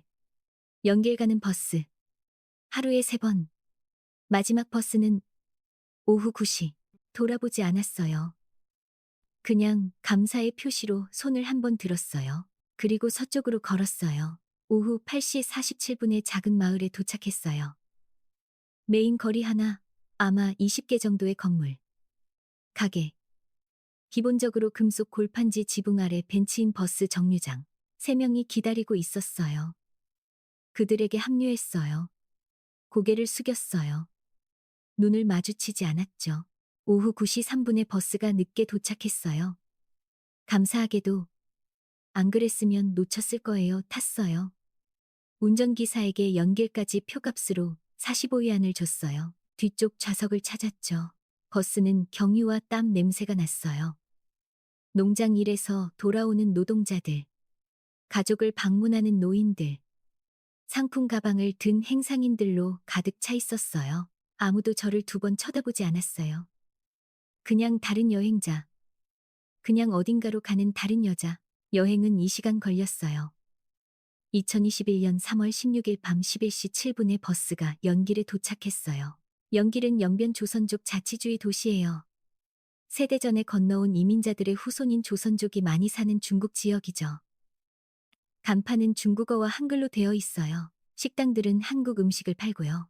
거리에서 한국어를 들을 수 있어요. 북한 탈북자에게는 완벽한 위장이에요. 그리고 완벽한 함정이죠. 완벽한 위장은 섞일 수 있으니까요. 완벽한 함정은 중국 경찰이 탈북자들이 정확히 여기로 온다는 걸 알기 때문이에요. 심하게 순찰해요. 자주 서류를 확인하죠. 그리고 현상금 사냥꾼들이 있어요. 현금 보상을 위해 북한 탈북자들을 당국에 팔려고 적극적으로 찾는 조선족들이요. 극도의 과잉 의식으로 연길거리를 걸었어요. 모든 사람이 잠재적 위협이었어요. 모든 경찰이 잠재적 죽음이었죠. 늦게까지 여는 PC방 한국식 인터넷 카페를 찾았어요. 1시간 컴퓨터 사용료로 20위안을 냈어요. 중국 검색 엔진 바이두에서 검색했어요. 아리랑 찬팅 옌지 연길 아리랑 식당 3개의 결과가 나타났어요. 모두 주소가 있었죠. 정보를 인쇄했어요. 추가로 5위안, 거의 새벽 12시 30분이었어요. 식당에 나타나기엔 너무 늦었어요. 아침까지 기다려야 했죠. 하지만 호텔을 살 수 없었어요. 호텔은 여권 등록이 필요하거든요. 유효한 여권이 없으면 즉시 경찰을 부를 거예요. 그래서 수천 명의 탈북자들이 하는 것을 했어요. 찜질방을 찾았어요. 24시간 운영하는 한국식 공중 사우나요. 야간 입장료로 40위안을 냈어요. 길고 뜨거운 샤워를 했어요. 3일 만에 처음 하는 진짜 샤워였어요. 배낭에서 깨끗한 옷으로 갈아입었죠. 다른 사람들도 자고 있는 공용 휴게 공간에서 수면 매트를 찾았어요. 그리고 마침내 낯선 사람들이 숨쉬는 소리와 바닥 난방의 열기가 제 뼛속으로 스며드는 가운데 잤어요. 오전 6시 30분에 일어났어요. 세수했어요. 찜질방 식당에서 파는 계란과 밥으로 작은 아침을 먹었어요. 추가로 25위안. 오전 8시에 아리랑 식당 밖에 서 있었어요. 한글과 중국어 간판이 있는 2층 건물이었어요. 창문을 통해 안을 볼 수 있었어요. 내장 그릴이 있는 테이블들, 전통 한국 장식, 벽에 백두산 사진들, 북한 정권이 운영하는 식당. 이건 정보원들로 가득 차 있다는 뜻이었어요. 중국 정부가 감시한다는 뜻이죠. 그 문을 통과해 들어가는 게 제가 한 가장 멍청한 일일 수도 있다는 뜻이었어요. 하지만 김선이 진짜로 존재한다면, 혜진이 거짓말하지 않았다면, 3년 전 정보가 여전히 유효하다면 가 안에서 일한다는 뜻이기도 했어요. 깊게 숨을 쉬었어요. 문을 밀고 열었어요. 식당은 거의 비어 있었어요. 점심에는 너무 이르고 아침에는 너무 늦었거든요. 젊은 웨이트리스가 다가왔어요. 한 분이세요? 한국어로 물었어요. 실제로 조심스럽게 말했어요. 제일 맛있는 배추김치 담그는 이모를 찾고 있어요. 웨이트리스가 얼어붙었어요. 눈이 커졌죠. 빠르게 주위를 둘러봤어요. 따라와요. 속삭였어요. 지금 식당을 지나 주방을 지나 뒤쪽의 작은 사무실로 저를 데려갔어요. 문을 닫았죠. 누가 보냈어요? 혜진이요. 3년 전에 그녀가 말했어요. 만약 도움이 필요하면 웨이트리스가 저를 평가했어요. 농부에게서 받던 것과 같은 계산을 받죠. 저를 돕기 대신구하기. 여기서 기다려요. 마침내 말했어요. 나가지 마세요. 아무하고도 말하지 말고요. 나갔어요. 밖에서 문을 잠갔어요. 기다렸어요. 10분, 20분, 30분. 패닉 상태에 빠지기 시작했어요. 저를 넘긴 걸까요? 경찰이 오고 있는 건가요? 그때 문이 열렸어요. 한 여자가 들어왔어요. 50대, 짧은 머리, 딱딱하지만 잔인하지 않은 눈. 김선희예요. 말했어요. 그리고 당신은 도움을 요청하러 정권 식당에 걸어 들어온 제가 만난 가장 멍청하거나 가장 용감한 탈북자예요. 위아래로 저를 봤어요. 언제 건넜어요? 그저께요. 수영에서. 어디서? 청진에서요. 왜 도망쳤어요? 거짓말하지 않았어요. 김정은을 위한 독극물 검식관으로 일했어요. 사건이 있었어요. 신문 받을 예정이었죠. 도망치기로 선택했어요. 김선희가 낮게 휘파람을 불었어요. 젠장. 그럼 당신을 찾고 있겠네요. 적극적으로 자원을 동원해서. 알아요. 돈 있어요. 2,000위안요. 충분하지 않아요. 남쪽으로. 중국을 통과해. 라오스나 태국으로. 그 다음 한국으로 데려갈 밀매업자들에게 지불하려면 최소 5,000위안이 필요해요. 제 심장이 가라앉았어요. 5,000이 없어요. 그럼 일해야 해요. 충분할 때까지 벌고 숨을 거예요. 멈췄어요. 하지만 거래는 이래요. 당신이 버는 모든 것의 절반을 제가 받을 거예요. 제가 감수하는 위험에 대한 대가로요. 왜냐하면 당신이 잡히면 저도 신문 받을 거예요. 일자리를 잃겠죠. 어쩌면 더 나쁠 수도. 괜찮아요. 동의해요. 그리고 여기 3개월 이상 있을 수 없어요. 한 곳에 너무 오래 있으면 누군가 알아차려요. 누군가 말할 거고요. 이해해요. 김선희가 고개를 끄덕였어요. 좋아요. 여기 주방에서 일할 거예요. 뒷주방. 손님 접촉 없이. 테이블 밑에서 급여를 줄게요. 제 아파트에서 살 거예요. 여분의 방이 있어요. 규칙 1번. 절대로 혼자 나가지 마세요. 규칙 2번. 경찰이 오면 화장실에 기어 들어가는 공간으로 이어지는 가짜 패널이 있어요. 안전할 때까지 거기 숨어 있어요.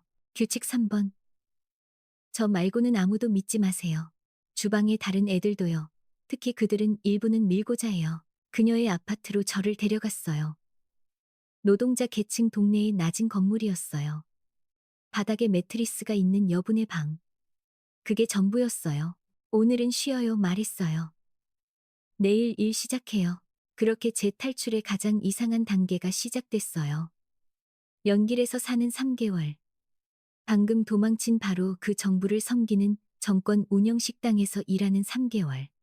채소 썰고, 밥 준비하고, 김치 담그는 3개월 할머니에게 배운 똑같은 기술을 이제 제 자유를 사기 위한 돈을 벌기 위해 사용하며요. 끊임없는 편집 중의 3개월. 누군가 문을 두드릴 때마다 제 심장이 멈췄어요. 사이렌을 들을 때마다 저를 잡으러 온 거라고 생각했죠. 2번 중국 경찰이 정기검사를 위해 식당에 왔어요. 2번 다 화장실 가짜 패널에 숨었어요. 절대 어둠 속에 웅크리고 숨을 참고 발견되지 않기를 기도하며요.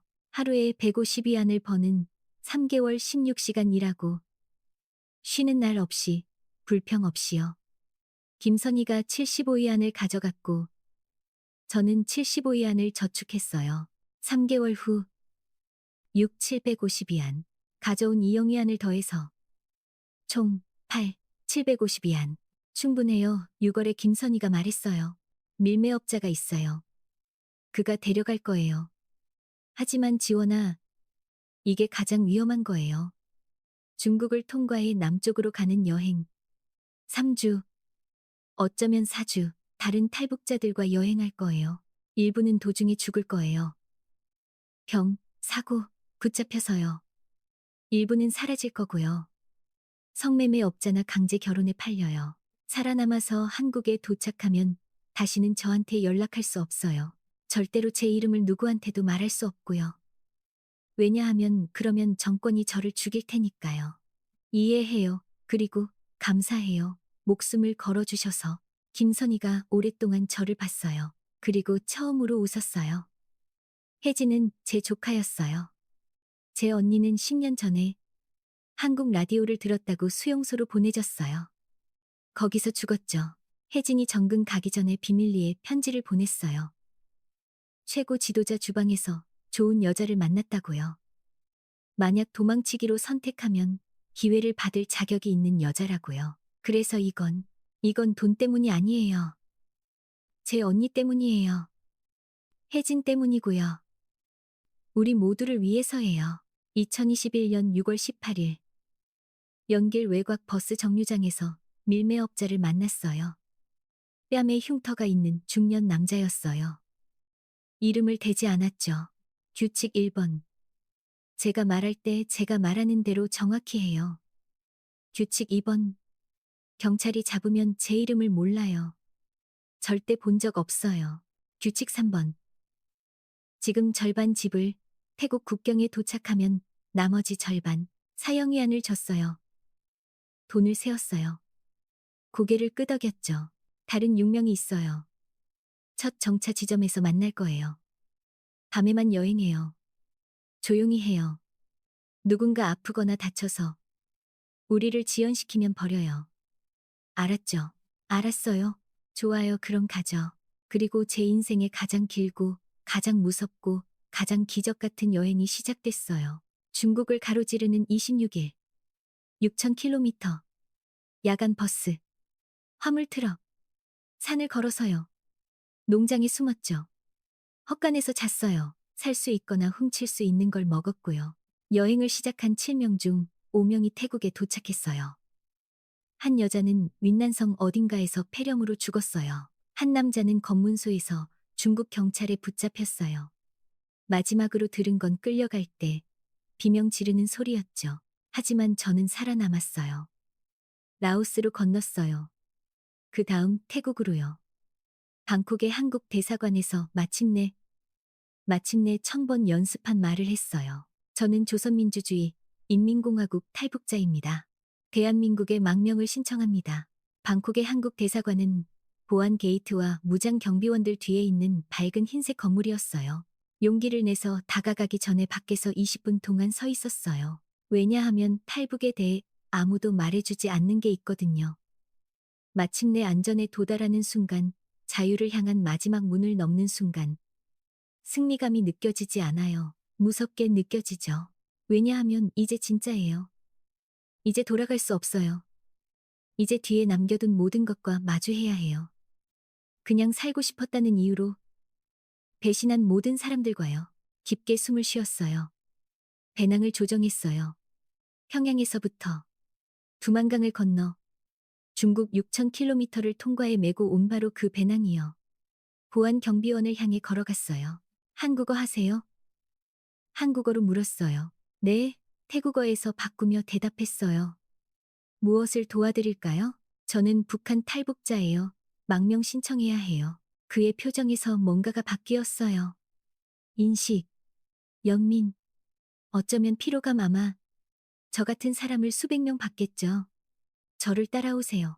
안으로 데려갔어요. 보안 문들을 통과했어요. 금속 탐지기, 신원 확인, 마침내 테이블, 의자 2개, 그리고 구석에 휴지 상자가 있는 작은 면접실로요. 한 관계자가 들어왔어요. 여자, 40대, 정장, 전문적이지만 차갑지 않은 표정. 제 이름은 박미선이에요. 말했어요. 이 대사관의 탈북자, 업무 담당관입니다. 먼저, 이제, 안전합니다. 아무도 해를 끼치지 않을 거예요. 아무도 추방하지 않을 거고요. 이해하시죠? 고개를 끄덕였어요. 말할 수 없었어요. 말하면 울 테니까요. 몇 가지 질문을 할 거예요. 신원을 확인하고 이야기를, 탈북 세부 사항을 확인해야 해요. 이건 표준 절차입니다. 일부 질문은 어려울 거예요. 일부는 고통스러울 거고요. 천천히 하세요. 준비됐나요? 네. 다음 6시간 동안 모든 걸 말했어요. 제 이름, 생년월일, 평양 출생지, 제 가족, 어머니, 아버지, 남동생 민호, 평양 요리 학교에서의 교육, 2012년 최고 지도자 식품안전단지로의 강제 징집, 독극물 검식관으로서의 8년, 2021년 3월 14일 불고기 사건, 재탈출, 두만강, 연길, 김선희, 중국을 통과하는 여행, 김선희의 이름만 빼고 모든 걸 말했어요. 연길의 제 연락처에 대해 물었을 때 말했어요. 말할 수 없어요. 약속했거든요. 그녀의 신원을 밝히면 죽을 거예요. 박 담당관은 고집하지 않았어요. 그냥 적었어요. 연길의 보호 연락처 보안상의 이유로 신원 보류. 6시간이 끝났을 때 육체적으로 지쳐 있었어요. 감정적으로 비어 있었죠. 하지만 또한 이상하게도 더 가벼웠어요. 마침내 제 이야기의 모든 무게를 말로 풀어놓는 게 도망치는 동안 느꼈던 것보다 더 진짜로 만든 것 같았어요. 당신의 이야기는 우리가 다른 고위급 탈북자들에게서 보는 패턴과 일치합니다. 박 담당관이 말했어요. 망명 신청을 처리할 거예요. 완전한 확인과 문서화에 약 2주가 걸릴 거예요. 그동안 당신 같은 경우를 위해 유지하는 안전 가옥에 머물 거예요. 거기 다른 탈북자들이 있을 거예요. 모두 여성, 모두 처리 대기 중, 음식, 옷, 의료 서비스를 받을 거예요. 그리고 2주 후 모든 게 확인되면 서울로 비행할 거예요. 집으로, 집. 그 단어가 물리적인 펀치처럼 저를 쳤어요. 왜냐하면 한국은 제 집이 아니었거든요. 거기 가본 적이 없었어요. 거기 아는 사람이 없었고요. 거기 가족이 없었어요. 그냥 같은 언어였어요. 같은 민족. 하지만 완전히 다른 나라, 완전히 다른 세상. 그게 무슨 집이에요? 하지만 고개를 끄덕였어요. 왜냐하면 다른 무슨 선택이 있었나요? 안전 가옥에서의 이주는 초현실적이었어요. 우리는 6명의 여자였어요. 나이는 19살에서 52살까지. 모두 북한에서 탈출했어요. 모두 중국으로 건넜고요. 모두 남쪽으로의 불가능한 여행에서 살아남았죠. 하지만 우리 이야기는 엄청나게 달랐어요. 한 여자 수진이라고 부를게요는 중국 농부에게 신부로 팔렸어요. 7년 동안 그와 살았고 두 아이를 낳았고 마침내 아이들과 함께 탈출해서 태국에 도착했어요. 또 다른 미나는 자신이 밀매업자였어요. 다른 탈북자들이 중국을 건너도록 도와서 돈을 벌었고 자유로 가는 자신의 통행료를 지불할 만큼 충분한 돈을 벌 때까지요. 세 번째 회원은 16살 때 탈출했어요. 이제 52살이었죠. 마침내 한국으로의 마지막 여행을 감행하기로 결정하기 전에 중국에서 불법 이민자로 36년을 살았어요. 그리고 저 김정은의 전 독극물 검식관, 아마 우리 모두 중에서 가장 수배된 사람이요. 식사를 공유했어요. 이야기를 공유했고요. 그리고 악몽을 공유했어요. 왜냐하면 우리 모두 그게 있었거든요. 붙잡히는 악몽, 추방되는, 처형당하는, 고문당하는, 우리 가족이 우리 이름을 외치며 수용소로 끌려가는 악몽. 어떤 밤엔 누군가 비명을 지르며 깨어났어요. 나머지는 그녀 주위로 모였죠. 안아줬어요. 속삭였어요. 안전해. 안전해. 그냥 꿈이었어. 하지만 절대 그냥 꿈처럼 느껴지지 않았어요. 기억처럼 느껴졌죠. 예언처럼 우리가 뒤에 남겨둔 현실이 여전히 수천 킬로미터를 가로질러 우리를 쫓아오는 것처럼요. 2021년 7월 4일 그 독이 든 불고기를 맛본 후 정확히 3개월 20일째 방콕에서 서울로 가는 비행기에 탔어요. 비행기를 타는 건 처음이었어요. 창가 좌석에 앉아서 태국이 아래로 사라지는 걸 봤어요. 구름을 봤어요. 하늘을 봤죠. 수평선의 곡선을 봤어요. 그리고 생각했어요. 엄마는 절대 이걸 보지 못할 거야. 아빠는 절대 이걸 보지 못할 거고. 민호는 절대 이걸 보지 못할 거야. 밤 11시 30분에 인천국제공항에 착륙했어요.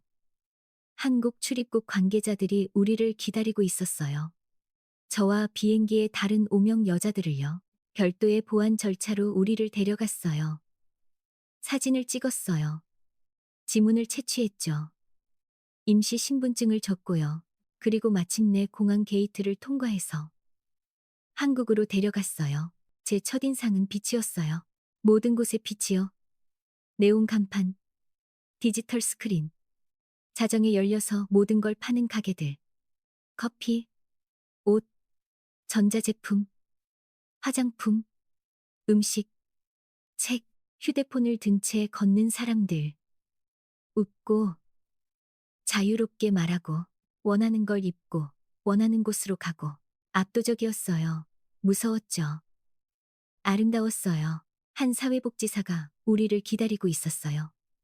밴으로 우리를 데려갔어요. 서울 남쪽으로 약 1시간 떨어진 안성의 하나원. 북한 탈북자 정착센터로 우리를 운전했죠. 하나원은 모든 북한 탈북자들이 한국에서 첫 3개월을 보내는 곳이에요. 부분적으로는 학교, 부분적으로는 치료, 부분적으로는 자유사회에서 사는 법을 배우는 훈련 캠프죠. ATM 사용법을 가르쳐줘요. 지하철 타는 법, 슈퍼마켓에서 쇼핑하는 법, 직업 신청하는 법, 인터넷 탐색하는 법, 민주주의, 자본주의, 인권을 이해하는 법. 우리에게 완전히 낯선 이 모든 개념들을요. 하지만 실용적 기술보다 더 하나원은 트라우마 처리를 시작하는 곳이에요.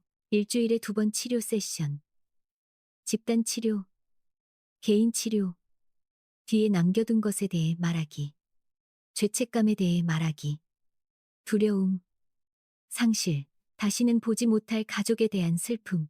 3번째 치료 세션에서 제 상담사 김 박사가 물었어요. 여기 있는 것의 가장 어려운 부분은 뭐예요? 오랫동안 생각했어요. 그리고 말했죠. 자유요. 자유가 가장 어려운 부분이에요. 혼란스러운 표정으로 저를 봤어요. 설명해 줄 수 있어요?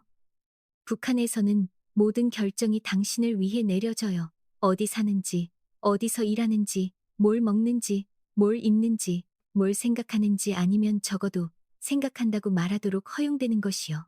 선택권이 없어요. 하지만 그건 책임도 없다는 뜻이에요. 인생이 끔찍하면 당신 잘못이 아니에요. 시스템이에요. 정권이죠. 김정은이고요. 멈췄어요. 하지만 여기선 선택권이 있어요. 선택할 수 있어요. 그리고 그건 제 인생이 끔찍하면 제 잘못이라는 뜻이에요.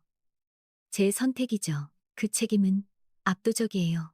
왜냐하면 선택하는 법을 배운 적이 없거든요. 복종하는 법만 배웠어요. 김 박사가 천천히 고개를 끄덕였어요.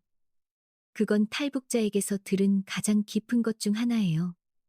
그리고 맞아요. 자유는 단지 선물이 아니에요. 짐이에요. 하지만 지원 씨 그 짐을 지는 법을 배우는 게 진정으로 자유로워지는 방법이에요. 북한으로부터 자유로운 것만이 아니라요. 당신이 되고 싶은 사람이 될 자유요. 하나원에서 3개월을 보냈어요. 한국에서 사는 법을 배웠어요. 은행 계좌 여는 법, 임대 계약서 서명하는 법, 정부 혜택, 신청하는 법을 배웠죠. 한국 정부는 각 탈북자에게 새로운 삶을 시작할 정착금으로 약 800만 원을 줘요. 또한 보조주택, 5년간 무료 의료 서비스, 취업 지원을 제공하고요. 관대해요. 탈북자가 기대할 자격이 있는 것보다 더 관대하죠. 하지만 가족을 주지는 않아요. 연결을 주지 않아요. 소속감을 주지 않고요. 그리고 그게 제가 가장 필요한 것들이라는 걸 발견했어요. 2021년 11월 탈출한 지 8개월 후 서울 첫 아파트로 이사했어요. 노원구의 작은 원룸, 방 하나, 간이 부엌, 욕실. 그게 전부였어요. 하지만 제 거였어요. 제 공간, 제 선택. 빵집에서 일자리를 얻었어요. 단순한 일빵 굽기, 손님 응대하기, 청소하기. 한 달에 180만 원, 약 150만 원 정도. 거의 살기에 충분했지만 충분했어요. 그리고 천천히, 아주 천천히 삶과 비슷한 무언가를 만들기 시작했어요. 친구를 사귀었어요. 주로 이해하는 다른 탈북자들이요. 교회를 찾았어요. 종교적이 되어서가 아니라 공동체가 좋았거든요. 소속감의 느낌이요. 야간 수업을 듣기 시작했어요. 북한에서 배울 기회가 없었던 기술들을 배우며요. 그리고 매일 빠짐없이 제 가족을 생각했어요. 엄마, 아빠, 민호, 여전히 살아있을까요? 제 탈북 때문에 처벌받았을까요? 수용소로 보내졌을까요? 아니면 그냥 계속 살고 있을까요? 딸, 누나가 그들보다 자유를 선택했다는 걸 알면서요? 알 방법이 없었어요. 그리고 그 모름은 그 자체로 고문이었죠. 한국에는 탈북자들이 가족을 조사하도록 돕는 조직들이 있어요. 북한의 정보원들, 중국 관계자들에 대한 뇌물, 정보를 얻기 위해 이용 가능한 모든 방법을 사용하죠. 2022년 2월 재탈출 거의 1년 후 마침내 이 조직들 중 하나에 연락할 용기를 모았어요. 제 가족의 이름을 줬어요. 평양의 마지막으로 알려진 주소. 제 탈북 날짜. 식품안전단지에서의 제 이전 직위. 이건 고위급이에요. 조사관이 말했어요. 당신 같은 직위의 누군가. 정권은 확실히 당신 가족을 조사했을 거예요. 신뢰할 수 있는 정보를 얻는데 몇 달이 걸릴 수 있어요. 정말 알고 싶으세요? 네? 소식이 나쁘더라도요? 특히 소식이 나쁘면요. 4개월 후 2022년 6월에 보고서를 받았어요. 엄마, 살아있음. 끊임없는 감시하에. 일자리를 잃었지만 수용소로 보내지지는 않음. 같은 아파트에 살고 있지만 배급이 줄고 성분 지위가 반역자의 가족으로 강등됨. 아빠, 살아있음. 역시 감시하에. 매달 자아 비판 세션에 강제로 참석해서 제 반역을 공개적으로 비난하고 제 계획을 절대 몰랐다고 약속해야 함. 민호, 사망. 2021년 8월에 죽었어요. 제 탈북 5개월 후. 공식 사망 원인. 폐렴. 실제 사망 원인. 반역자 가족에게 적절한 치료를 거부하는 북한의 의료 시스템. 제 19살 남동생이 2만 원짜리 항생제로 치료할 수 있었을 감염으로 죽었어요. 제가 살기로 선택했기 때문에 죽었어요. 아파트에서 그 보고서를 읽었어요. 혼자, 조용히, 그리고 소리를 질렀어요. 목 깊이 날 때까지 소리 질렀어요. 이웃들이 문을 두드리며 괜찮냐고 물을 때까지 소리 질렀죠. 목소리가 나오지 않을 때까지 소리 질렀어요. 왜냐하면 북한에서 탈출하는 것에 대해 아무도 말해주지 않는 진실은 이거거든요. 자유를 얻어요. 하지만 사랑하는 모든 사람의 목숨으로 대가를 치러요. 그리고 그것과 화해할 방법은 없어요. 공정하게 만들 방법은 없죠. 올바른 일을 했어 라고 말하고 계속 나아가는 깔끔하고 만족스러운 마무리는 없어요. 그냥 생존만 있어요. 그리고 죄책감. 그리고 끝없는 질문. 그럴 가치가 있었을까? 탈출한 지 4년이 지났어요. 한국에서 사는 4년. 자유의 4년. 굶주림 없이. 처형의 두려움 없이. 독재자를 위한 독극물 검식 없이 보낸 4년. 여기서 삶을 만들었어요. 대단한 삶은 아니에요. 부자도 아니고, 유명하지도 않고, 특별히 성공적이지도 않아요. 하지만 제 삶이에요. 제 선택들. 제 미래. 이제 북한 탈북자들을 돕는 인권단체에서 일해요. 제 이야기를 여전히 위험에 처할 수 있는 누구든 보호하기 위해 세부 사항을 바꾼 채 신중하게 편집해서 한국인들에게 북쪽에서 실제로 무슨 일이 일어나는지 교육하는데 사용해요. 학교에서 말해요. 강연회에서. 미디어 행사에서요. 그리고 항상 같은 선언으로 제 강연을 끝내요. 사람들이 탈북을 후회하냐고 물어요. 되돌릴 수 있다면 다르게 선택했을까요? 가족을 보호하기 위해 남기로 선택했을까요? 정직한 대답은 모르겠어요. 왜냐하면 남기로 선택했다면 천천히 죽는 걸 의미했을 테니까요. 독극물로. 아니면 식문으로. 아니면 그냥 나라라고 부르는 감옥에서 사는 압도적인 무게로요. 하지만 떠나기로 선택한 건 제가 사랑한 사람들을 처형하는 걸 의미했어요. 그 상황에서 올바른 선택은 없어요. 그냥 생존만 있죠. 그리고 생존은 대가와 함께 와요. 제 남동생이 그 대가를 치렀어요. 제 가족은 여전히 치르고 있고요. 하지만 저는 여기 있어요. 살아서. 자유롭게. 이 이야기를 할 수 있게. 그리고 어쩌면, 단지 어쩌면 제 이야기가 언젠가 다른 누군가가 그 불가능한 선택을 하지 않도록 도울 수 있을지도 몰라요. 오늘은 2025년 12월 1일이에요. 서울의 카페에 앉아 있어요. 무료 와이파이와 부드러운 음악과 당신을 이름으로 부르는 바리스타가 있는 그런 현대적인 카페 중 하나예요. 아니면 적어도 제가 여기서 쓰기로 선택한 이름으로요. 밖에 눈이 오고 있어요. 포장도로에서 녹는 작고 부드러운 눈송이들이요. 제 폰에 사진이 있어요. 북한에서 가져올 수 있었던 제 가족의 유일한 사진. 엄마, 아빠, 민호, 그리고 저. 2011년에 찍은 거예요. 제가 징집되기 1년 전이죠. 모두 웃고 있어요. 억지 웃음이에요. 정부 사진작가가 선전용 행복한 충성스러운 가족들을 기록하러 집에 왔을 때 짓는 그런 웃음이요. 하지만 억지 웃음 뒤에 진짜인 뭔가를 볼 수 있어요. 제 어깨에 두른 엄마의 팔을 봐요. 민호 머리에 보호하듯 올린 아빠의 손을 봐요. 저를 존경 같은 걸로 바라보는 제 남동생을 봐요. 가족을 봐요. 다시는 가질 수 없는 무언가. 커피를 한 모금 마셔요. 귀리 우유와 바닐라 향이 든 라떼. 한국에 오기 전에는 제 어휘에 존재하지 않았던 무언가요. 그리고 생각해요. 이게 자유예요. 이 선택, 이 커피, 이 삶, 완벽하지 않아요. 상실 위에 세워졌어요. 죄책감 위에. 제가 여기 있을 수 있도록 다른 사람들이 치른 대가 위에요. 하지만 제 거예요. 그리고 믿어야 해요. 믿도록 제 자신을 강요해야 해요.